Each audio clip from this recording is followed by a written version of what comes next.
पुराने शहर के तंग गलियों में, जहां दीवारों से खुशबू और तारीख टपकती थी, वहां नासिर रहता था।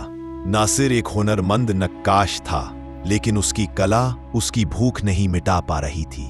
उसका छोटा सा घर उसकी पत्नी फरीदा और उसके 9 साल के बेटे जायद के लिए धूप से बचने की एक कोशिश थी, कामयाबी की निशानी नहीं।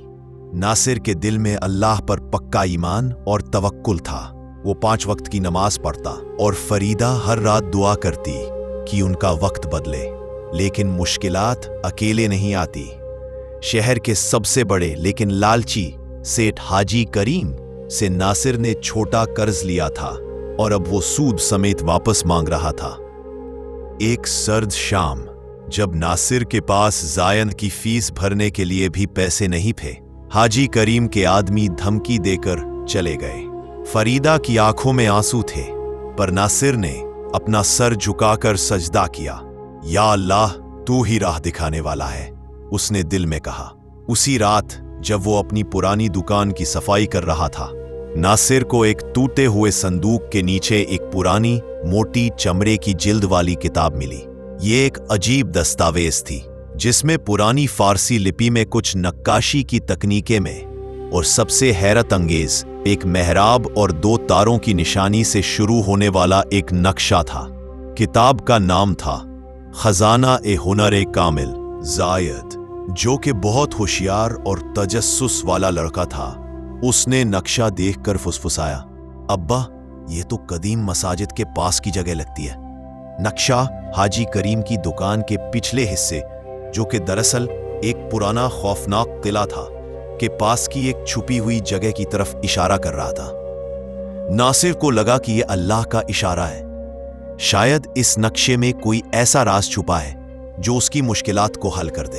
अगली रात नासिर ने फरीदा से सिर्फ इतना कहा, आज मैं रिज्क की तलाश में जा रहा हूं, दुआ करना अगर मैं जल्दी वापस ना आऊं तो अल्लाह तुम्हारी हिफाजत करे। फरीदा ने कुरान शरीफ पर हाथ रखकर उसे जाने दिया। अंधेरे में नासिर और जायद ने किले की दीवार के पास एक पुराना छुपा हुआ दरवाजा ढूंढ निकाला। अंदर की हवा बहुत सर्दी और घुटन वाली थी। उनके पास सिर्फ एक छोटी सी लालटेन थी। नक्शा उन्हें गोल गोल सीढ़ियों, कूटी हुई मूर्तियों और छिपे हुए रास्तों से गुजार रहा था। हर मोड़ पर डर था। एक जगह उन्हें दरवाजे को खोलने के लिए फारसी में लिखी एक पहेली को हल करना पड़ा, जिसका जवाब था ईमान और मेहनत। जैसे ही नासिर ने यह जवाब जोर से कहा, एक भारी पत्थर हट गया और उनके सामने एक छोटा चमकदार कमरा खुल गया। कमरे के बीच में सोने, चांदी या जवाहरात नहीं थे। वहां एक छोटा सा लकड़ी का संदूक था और उसमें 2 चीजें थी। एक छुपा हुआ सफेद चांदी जैसा सिकंदरी राल का छोटा टुकड़ा, एक पुराना हाथ से बना हुआ छोटा कलम जिसके ऊपर आयतुल कुर्सी की नक्काशी थी। नासिर मायूस हुआ। उसने सोचा था कि उसे कोई दौलत मिलेगी जिससे वो अपना कर्ज चुका सके, लेकिन जायद ने कहा, अब्बा, किताब ने इसे हुनर-ए-कामिल का खजाना कहा था, सोना नहीं।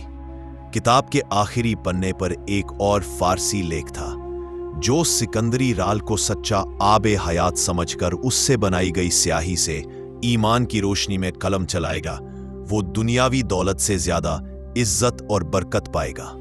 नासिर ने समझ लिया, ये दौलत नहीं, एक छुपा हुआ हुनर था। सिकंदरी राल वो अनोखी सामग्री थी जो रंगों और स्याही को ऐसी मजबूती और चमक देती थी जो सदियों तक कायम रहती। लेकिन इसे इस्तेमाल करना आसान नहीं था। इसे सही से इस्तेमाल करने की विधि बहुत मुश्किल और वक्त लेने वाली थी। मेहनत, सब्र और बरकत। जब नासिर और जायद घर लौटे तो फरीदा शुक्रगुजार थी। नासिर ने हाजी करीम से कुछ और दिनों की मोहलत मांगी और कहा कि वो एक नया काम शुरू कर रहा है। फरीदा ने सब्र से काम लिया और नासिर का साथ दिया। नासिर ने सिकंदरी राल को पीसकर उस पुराने कलम का इस्तेमाल करके स्याही बनाने की मेहनत शुरू की। पहले कई कोशिशें नाकाम हुई। स्याही या तो फैल जाती या रंग फीका पड़ जाता।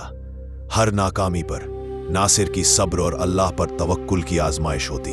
जायद अपनी तेजी से नासिर की मदद करता। वह बाजार जाकर अलग अलग तरह के कागज और पत्थर लाता। एक दिन मगरिब की अजान के वक्त नासिर ने आखिर में सफल होकर एक ऐसी स्याही तैयार कर ली जो कागज पर मोती की तरह चमकती थी और कभी फीकी नहीं पड़ती थी।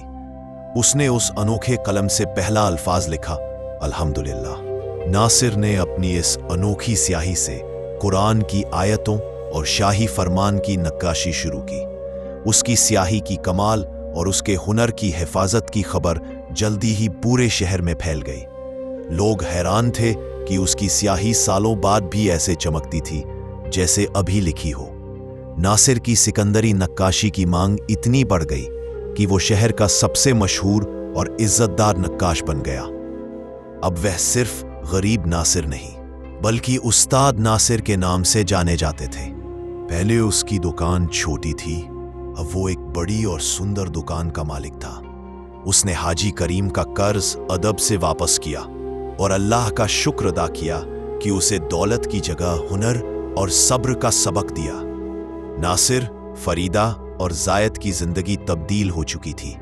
उन्होंने सिर्फ कामयाबी ही नहीं बल्कि यह सबक भी हासिल किया था कि सबसे बड़ा खजाना सोना नहीं बल्कि ईमान की रोशनी में की गई मेहनत और हुनर होता है।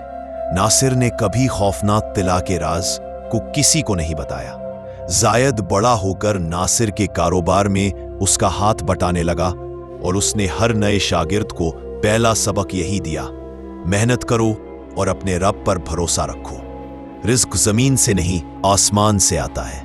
उसका घर जो कभी गरीबी की निशानी था अब बरकत और शुक्र की आवाजों से गूंजता था।